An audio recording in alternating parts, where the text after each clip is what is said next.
कमला कान्ता त्रैलोक्यं मङ्गलं कुरु।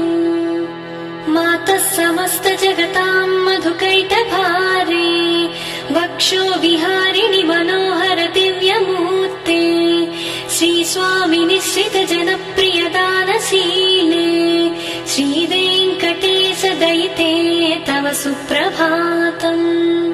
तव सुप्रभातमरविन्दलोचने भवतु प्रसन्नमुखचन्द्रमण्डले गिरिशङ्करेन्द्रवनिताभिरर्चिते वृषशैलनाथ दयिते दयानिधे।